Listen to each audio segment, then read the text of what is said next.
the optimal heat to put on any electronic device, like a phone that we're repairing, is going to be around 180 to 200 degrees Fahrenheit. This allows the adhesive to become much more mendable and allow us to separate our LCD assembly from the housing. You may experience that when you damage your LCD, that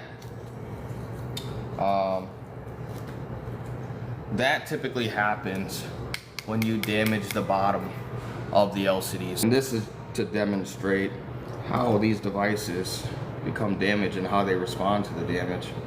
And that's when you basically damage the top or bottom of the LCD.